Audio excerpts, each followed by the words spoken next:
Hi everyone, my name's Antony Cummins and welcome to this video. Right, you may or may not have seen my documentary called The Man Who Killed the Ninja or New Ninja Documentary 2020. If you haven't seen it, you need to go and watch it.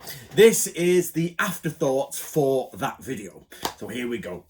Now I've read all of the comments on the video, all of them, and I've taken account of what they've said, and basically I've made a list to talk to you guys today about it. So the video may not be long, I'm not sure.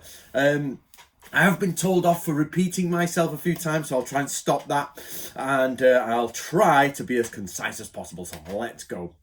So first of all, let's give a massive thank you to Ryan Stone of Stone Brothers Media. They did an amazing job. They put it all together. He stayed at my house for a week. We got everything done. He went home. He worked like hell. He's actually working on a Brazilian translation at the moment. He's done so much work. So can we have a big thank you and respect in the comments for Ryan Stone?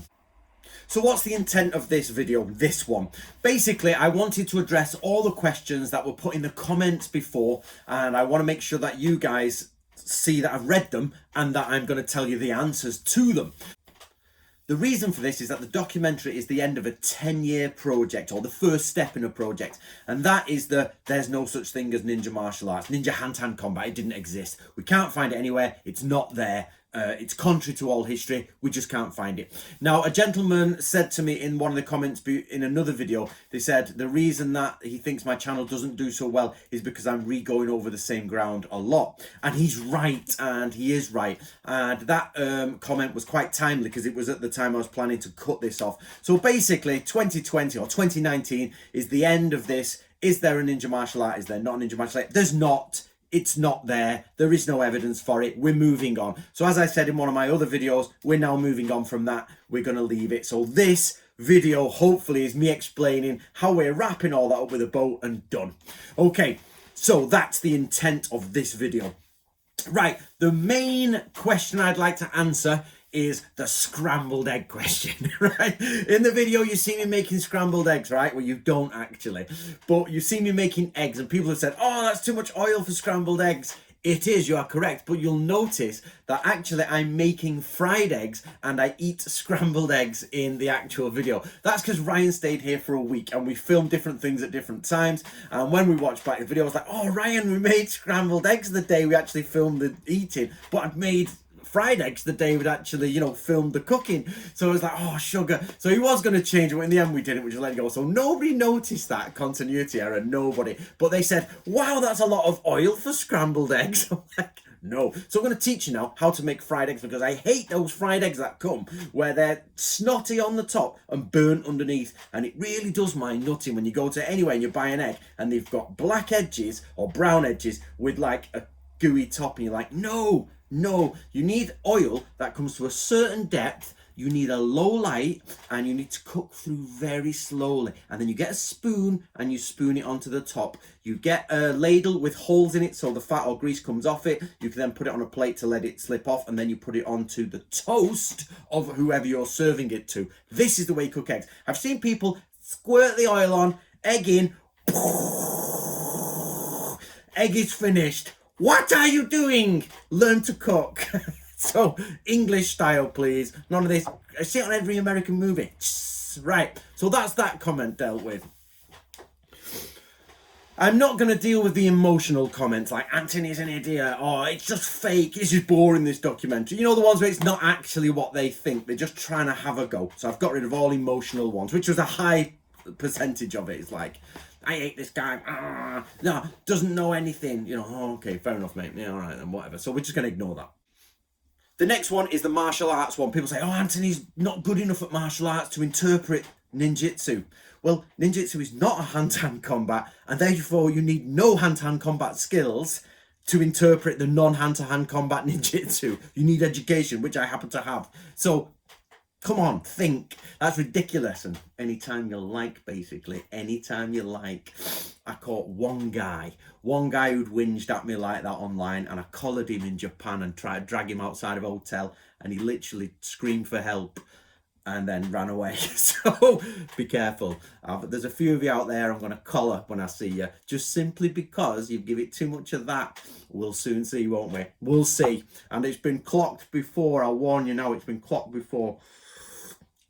But my main issue on martial arts is this. You never slag anyone's martial arts off. I don't slag them off. I've been very respectful to the Bujinkan. Inside, sometimes I think, nah, that's bollocks.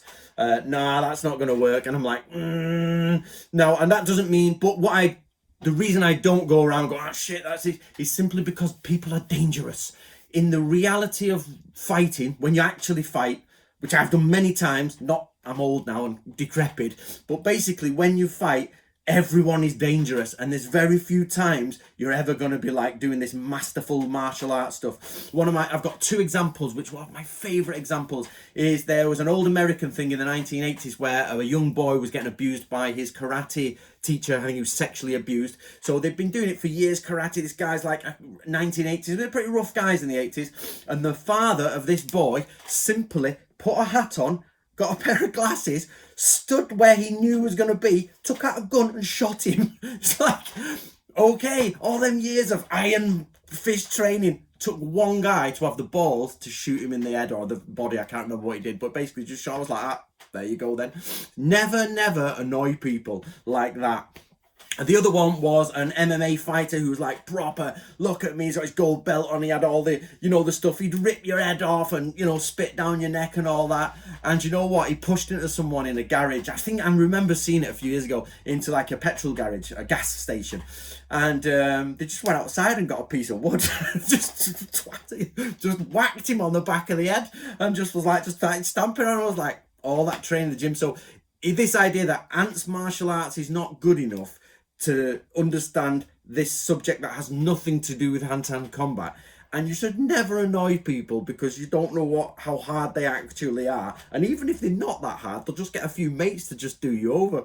I come from North England, guys. It's not the roughest place in the world. It is not by any means. I'd hate to go to some of the places in America. I'm like, bloody hell. And even where I'm from, there was rougher places. And you just knew that you just don't spout that sort of stuff about if it's just no. You know what I mean? So anyway, the martial arts bit, let's get rid of that. Okay, the next bit, was it a trap? Now, a lot of people have gone, it was a trap, Ant's making a trap. And I have, in the past, laid loads of traps. So I totally agree with people who go, it's probably a trap. However, in this case, it honestly wasn't. Now, I could say it wasn't to as much as possible, which I did do, but actually, it really wasn't a trap. I genuinely wanted a good product for Ryan to boost his stuff off. I wanted to tell a story, and I wanted more than my opinion. Imagine it was just a documentary of me saying, yes, that is great. Yes, I have been great. Obviously. But you know what I mean? It's like I wanted other people involved, and it wasn't me talking to them. They could talk to Ryan, and they could get their stuff. So I invited as many people as possible. Of course, we had the edit, and we did edit in the way we wanted to edit it, but we could only edit what they said.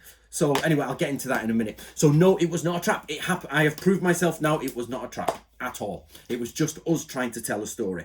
Now, the biggest comment of all, which I think is ridiculous. This is the stupidest comment I think I've ever heard. And when you think about it, is the Ashida Kim comment. They went, oh, Ashida Kim's a fraud. He's this, he's that. This makes this documentary have no credibility.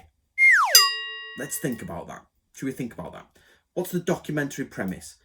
Antony is going to discuss how we viewed the ninja in the 70s and 80s and 90s and how his work in the 2000s has changed that image. Who should we ask? The people who were there in the 70s, 80s and 90s. It doesn't make any sense. Those guys who typed in, Ashida Kim, this makes this documentary invalid.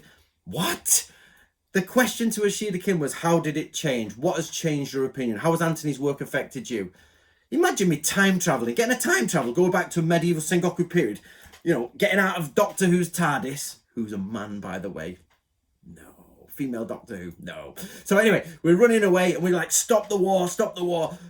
Microphone, what do you think of the change between modern perception of ninjutsu to the historical perception of ninjutsu in the 1970s, 80s and 1990s, and changing into the 2000s? Tokugawa Yasu was like, what the? How do I know? Ask people like Ashida Kim, ask Stephen Hayes. I wasn't there because he wasn't there. Do you know who was there? Ashida Kim, Stephen Hayes, those type of people. So those people who said Ashida Kim shouldn't have been in it, you're wrong.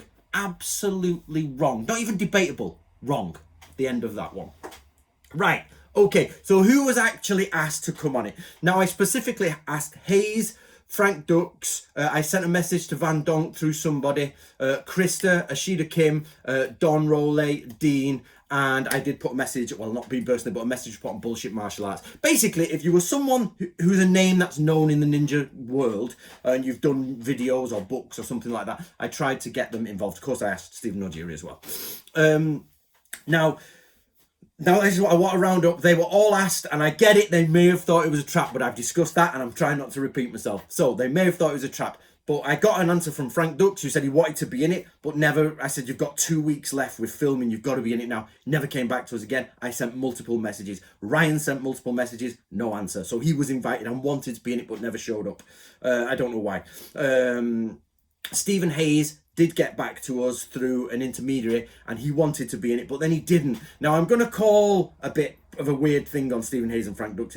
They both emailed me. They both received emails back from me and Frank Dux. They said it had gone to the spam folder, but they had received at least one, said it's in our spam folder, and then, you know, started to engage in conversation and left. So I'm like, they cannot say it was in their spam folder, because they were well aware that things were going to the spam folder. They were receiving emails from 2 separate people. They had the deadline, they knew the deadline, and they knew we were interested in filming them, just waiting on them. And they couldn't muster getting an email to me or saying, no, thank you, Antony, no problem. That is a little bit, I'm not happy with. But again, it's their, they were like, it was pre-documentary, like, is it a trap? We don't know. Not sure. Now, I have no issues whatsoever with any of those people. I quite like them. In fact, I'd like to show you here. I'm very happy to have received a postcard from Stephen Hayes and Mr. Hayes. I've kept it in my lovely postcard keeping machine. That's my postcard from Masaki Hatsumi. I've just covered my old mother's address there. This is from Budo Ryu. I send out the cards every year, and you know what? For the Budo Ryu always sends me a card back. Stephen Hayes doesn't, but has done this year, and I'm very, very thankful. I'm very grateful, Mr. Hayes. That is wonderful. It's a shame you weren't in the documentary.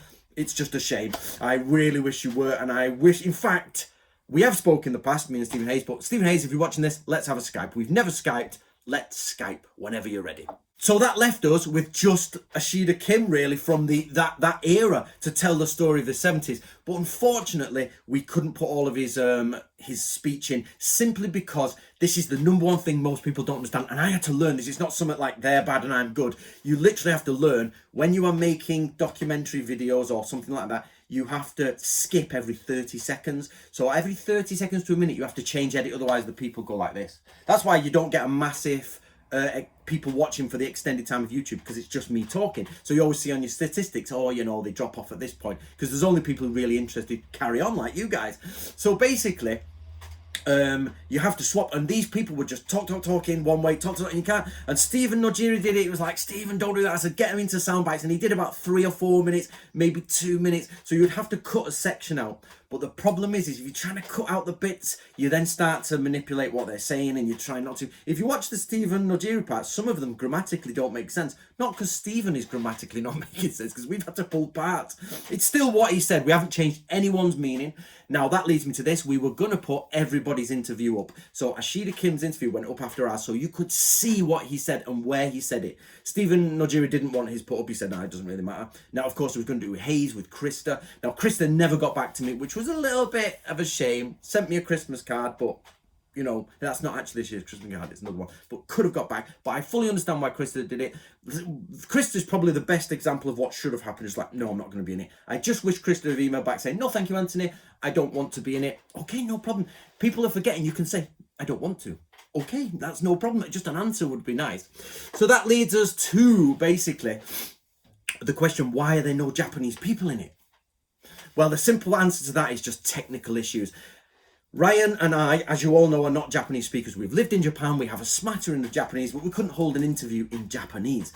So what you would have to do is get a Japanese person, then to Skype in, get another Japanese translator to Skype in, record it all, have them explain it, and then type it all up. Ryan types everything up, types it all up first, then says, well, that's there, then he finds it in the video, and then puts it in place. So he'd have to have 3 people on Skype, type up an entire conversation through translation, then move it around, and then cut it out, and then put all the subtitles in. It'd just be a nightmare. So while it would be great, and we've got plenty of Japanese people, I kept this interview to how it's been done in the West, or how historical ninjutsu has made an impact on traditional ninjutsu in the West. So there's no Japanese people in it.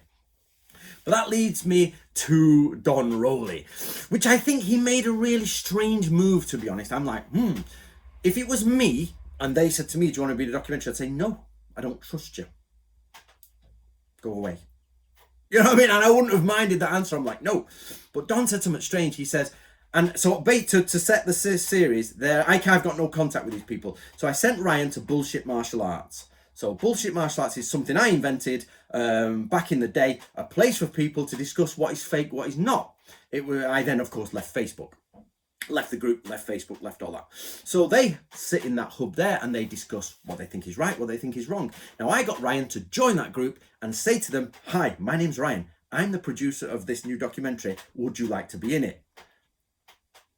Nobody stepped forward. They said, oh, I've not been asked. Ryan's like, I am the producer of the documentary. Would you like to be in it? Nobody's asked me personally. I have not been asked personally. Yes, you have. Yes, you have. So the other one was, then Don Rowley said he wouldn't do anything unless it was in Japanese. That was a bit of a weird move, Don. So basically, I thought, should I? I was like, no. He doesn't want to be in it. That's fine. It's an open invitation. It's not a trap. It's me being nice. Now, the only edit we did that was a little bit strange was Ashida Kim was quite aggressive towards Stephen Hayes, but we made sure we put his full interview up and showed you that he wasn't actually being aggressive. He was like, and Stephen Hayes is a nice man. He says, I've met him. He's very nice. But the problem was with Ashida Kim's had gone too far off the topic. When Ryan wrote it out, it was like, this doesn't tell the story of how it happened. It tells Ashida Kim's story, not Antony's story and how Ashida views that. So we could only pull the parts in like that. So of course it was a bit lacking because we didn't have these other people. Right, okay, I'm harping on. So I'm trying not to leave anyone with any sort of bad feelings. I want everyone out there, Don Rowley, Stephen Hayes, Krista Jacobson, Dean, who I think doesn't do it anymore simply because his job. He's now employed by the government, and I think he's got to be careful online because he's been quite careless online before as our Dean, hasn't he? We remember that video, Dean. So I think just because of his job, he probably doesn't want to be caught doing things online, which is fair enough. So to those people, I genuinely wanted you to tell your side of the story. We would have had to cut it down like always, but it's a shame you couldn't come on it. I wish you did. I would recommend that Stephen Hayes pulls some funding together and gets Ryan over to Ohio and gets him to film basically the equivalent for Stephen Hayes' journey. I think that would be wonderful. I think it really would. That's my advice. Okay, where are we at to? About 20 minutes. Right, okie dokie. So I then so let's look at what's next. Basically, some people said Antony's ignored all the evidence put forward by the Bujinkan. There's a new book out by, I can't remember his name, I do apologise, Andrew Scoo something. I've not got a copy, it's not on Amazon. When it's on Amazon, I will get a copy. I try to support everybody who does a book on ninjutsu, whether I agree with it or not. I want it. So there's a list of things I need to get. But of course, it comes in importance. Now, if there was evidence inside that book, I would have heard about it. Everybody would have heard about it. Theory is theory. I think this happened because of this. I think that happened. Now, your theory has to be based on evidence. So for the Bujinkan, well, for Togakure, Kumogakure, evidence. So people said, Antony's ignored the evidence. My email address is on my website. If you have any evidence, that is physical documentation, not situational analysis, not theory, not my idea is this. You have evidence, send it to me. I am absolutely, fully and truly honest with what we do here. And I want, if there's evidence to support it, I will put it into the story of ninjutsu. 100%. You will get it in there. I do not want to argue with people. I want to find the truth. That is all. I actually have the word Kumogakure in a ninja scroll, just waiting to publish, but we're way behind on ninja scrolls because doing Nato Ryu. I actually have the sword with the serrated edge in a ninja scroll. I actually have masks, not the ninja mask, but masks in a ninja scroll. Ooh, awkward. So You know what I mean? I will be publishing that. The only reason is it's just so slow publishing. The actual truth is we've moved more onto samurai now. So the ninja stuff sort of has done its circle and everything's pretty much the same. So I am waiting.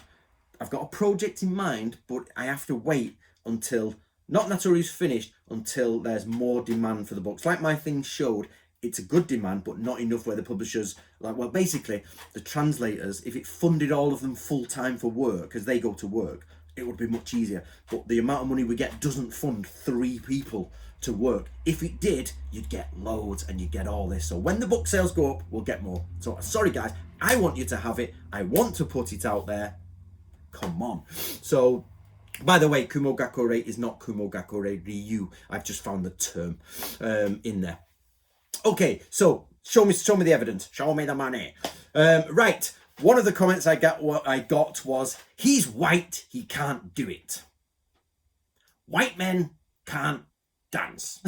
That's quite true, actually. You go to a club and you're like, women are there, black men, mamba, and you're like, here we go. You know, white men are about a foot smaller than black men. Black men are dancing, and you're just like, can do machines. Do you know what I mean? So I'm white and therefore I cannot do Japanese history. That is ridiculous, but there is a grain of truth in it. I'm white, I don't speak English.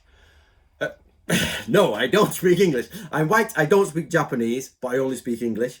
Therefore I can't do this. You are bang on correct. Nothing to do with this colour of my skin. My cultural background is English and my language is English, and I have no ability in the Japanese language. That means I can't do this. So what did I do? I did the thing any clever white guy would do, is get someone who can. Can you do it? Okay, so I've explained this a billion times. Just let me get my phone. This is my phone, right? This is my phone. On this phone is a Japanese monk on WhatsApp. If I have a question about Japanese religion that I can't find in the very, very many books I've got on the subject, first of all, I asked Stephen Nojiri. Stephen, you're a Buddhist. What do you think of this? And an anthropologist, archaeologist, trained, gives me his answer. I then go to a Japanese trained monk who speaks to me and says, well, through Miyako, and says, oh, it's this, or this is that. And he's got stacks of books. You know the Bansen Shukai, the Ongyo no ritual spell? It's not real. What I mean by that is it's not an official spell. It's a made up one by whoever did it in the past. In all the big so the monk went and got these massive volumes out and went clunk, clunk. This is the Ongyo spell from this sect. This is the Ongyo spell from this sect. Really, really boring, old, brown, dusty books from the 50s. Someone who catalogued every single spell from everywhere in a volume like yay long. And he's like, the Bansen Shukai one doesn't exist. And we went through it. So when people say Ant can't do it, yes, he can. He phones the monk. Oh, right. So need somebody in Japanese. Miyako, second dan, maybe third dan, second dan in Yagyu Shinkage Ryu. Fourth dan in Teppo Tai, when she does all the Teppo Tai stuff, which is the shooting and that, and all the other stuff she does. So, and of course speaks Japanese, reads old manuals, and is a published author now on the subject. And between me and you is extremely thorough, like too much. You're like, Miyako, stop making that list. You do not need it. So, and then on top of that, same phone, same iPad, I just call up Yoshie and say, Yoshie, could you help me with this, please? Who is a linguistics degree. She's got a degree in linguistics and translation from a very good university, ICU, International Christian University in Japan, which is one of their top universities. And she will be like, well, it's this, or this means that. So you are right. I am a white man who doesn't speak Japanese, but I had the audacity to fly to Japan, find these people, spend about £45,000 getting scrolls, flying around the place, doing this, doing that, and putting together a team who actually know what they're doing. There you go. So he's white, he can't do it. I hear that comment all the time. You know who can't do it? The Japanese. They can't do it. Why? Because they're imbued in Japanese culture. I'm going to tell you, people have asked, so another question that came up is, what's wrong with the stuff coming out of Japan at the minute? Well, the stuff coming out of Japan at the minute is some good stuff, actually. They've got some good little bits, but it's laced with tourism. It's laced with it. Somebody in the comments says, but does Iga not have a museum? Iga's museum is downright offensive. It's not a museum. It's a theme park made up with loads of crap in it. And I'm going to say that openly. I've told this to the Japanese. I'm like, that is useless. That should be pulled down and started again. The information inside Iga Ueno Museum is horrendous. Okay? But at the minute, you've still got information coming out of Japan that is really going forward, but at the same time, you've got shuriken. So, for example, NHK. Yuji Yamada turns up on NHK about ninjas, and they say, so Yuji Yamada, what do you think about ninjas and shuriken? Well, shuriken probably existed, but we've no evidence of them being used by ninja. Exactly what Antony was saying 10 years ago. So Yuji Yamada says it in 2019. To which the NHK, which is the equivalent of the BBC in Japan, says, so ninjas threw shuriken like this. And they do 23 minutes on throwing shuriken like a ninja, even though the guy at the beginning said ninjas didn't really use shuriken. There's no evidence for it. They may have done, they may not have done, but no. Samurai used them, probably a sword and ship thing. That's why things coming out of Japan are bad. The BBC of Japan is telling you that ninjas use shuriken, even though the first person on it says no, they didn't. It's such a mix between tourism and real history that the real history is being swamped in tourism. Yuji Yamada is in the most difficult position. He's there trying to give out information on ninjas, but actually he's paid by the tourist board. So, and the tourism is just bigger than him. And the Japanese television want to see ninja masks. They want to see the classical image so that they can sell things and sell programs and get people viewing programs. If he says, well, actually, we're going to do Star Chats, he's got the same problem I have. He's trying to tell people what's real, and he's getting swamped with there's just inaccuracies. Okay, so I hope that shows you what's going wrong in Japan. So another point they said was, Antony, that just because something is missing from history doesn't mean it's not there. That's true. But what if that something is contrary to history? So history has loads of missing pieces. So I've told you this before. History has basically a picture. The picture, imagine somebody draws a picture of history, okay? You've got to discover what that picture is. And so then somebody paints over it in black. That's time. Time is the blackness, the black paint. But there's a picture underneath it. And archaeologists scrape away at it, or we find new bits, or some of the paint flicks off and we find a little bit of the picture. And then what happens is lots of people look at this square, which is black with fragments of picture, and they say, that means that, and that means that. So that line is going there. So, oh, it's a picture of an elephant. And what you don't realise is that it's a picture of a camel, but because it's almost that size and shape in comparison, you make judgments on what you have. So as missing pieces are found, the picture gets bigger. So there's always missing pieces. So you can't say just because it's not there, it must be true. There's no aliens in the ninja one, but there's not that it's missing. So it might be there. No, it's not, because it's contrary to what we understand about the universe. The same as ninja hand-to-hand combat specific to the ninja who are isolated in their farming communities in Japan. It's not there in history. It's just not there.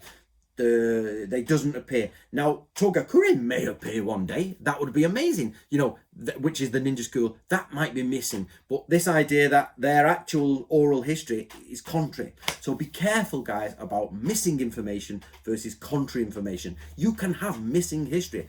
In fact, there's loads of stuff that is missing in the ninja world, but there's stuff that's also contrary. And even from our evidence, there's contrary evidence. For example, the white, using white. So it says something that I'm struggling with and I can't find the answer to.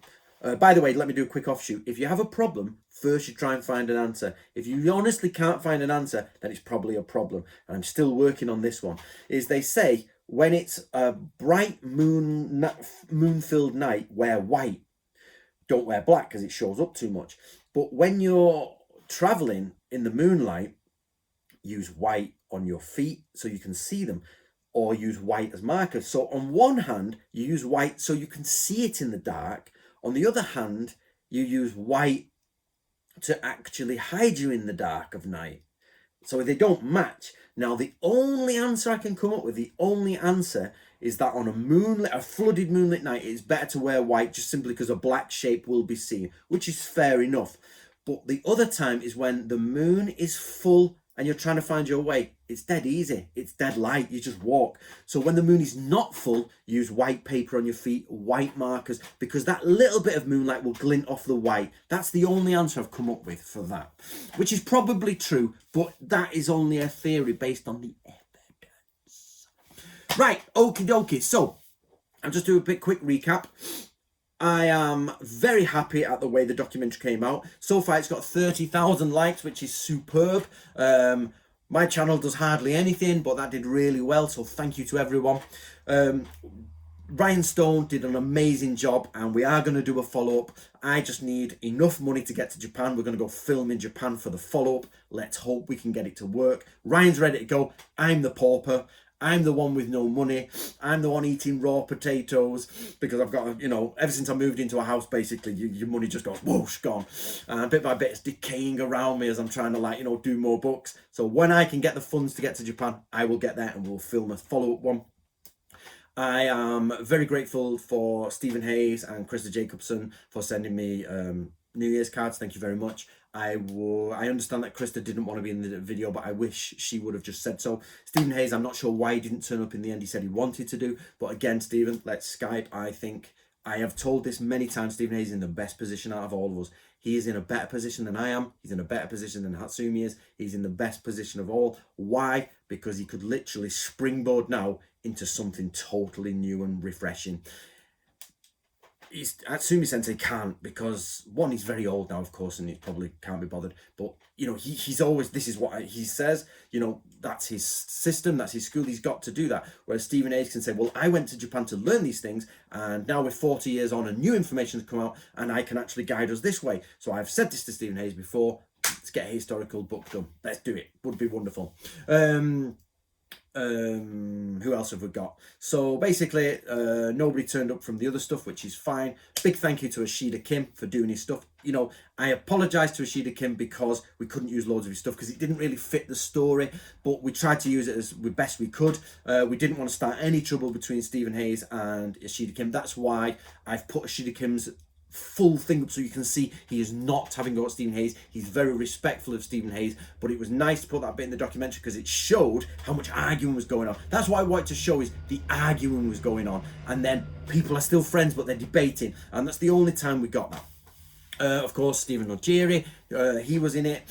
He did his part very well. And if I've missed anyone, I apologise. I'm trying to look at my list. I'm not sure if Van Donk got the message, but there you go. Anyway, it is finished. It is done. So what does that mean? I also did a video called Samurai Ninja The Next Step, which says, guys, I'm literally now, we're going to put that to bed. We've done it for 10 years. The gentleman who said, Antony, you just keep going over the same ground. I agree with you. The only problem was this, is I'm like, there's no ninja hand-to-hand combat. For me, finished. 10 years later, yes there is, no there's not, yes there is, no there's not. Evidence.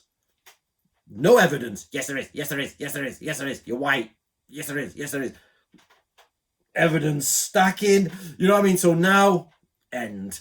So I remember a few years ago I says I don't really interact anymore with dealing with that direct videos. This is my video to say, okay, I can't really change people's minds who are not going to, you know, look at it realistically. I will keep my eyes open, everyone, for anything ninja hand-to-hand combat. That is a specific thing. That doesn't mean situational things. There are many situational combats within the shinobi techniques, but I'm talking about a specific hand-to-hand combat system that is different to the samurai, which was sold to us in the 1980s, 1990s. So that's it, guys. I hope you enjoyed that. 30 minutes-ish when I've edited this down. So again, subscribe and all that. Look forward to the next one. Please do give Ryan Stone a bit of a look up online, and maybe follow him on Instagram and on YouTube. He's on both, so keep up to date there. There will be a Brazilian one coming out, and if you want to translate it into your own language, we can't pay, of course, it's all been done just free, then give us a shout. You can speak to Ryan and we'll be able to translate into different languages.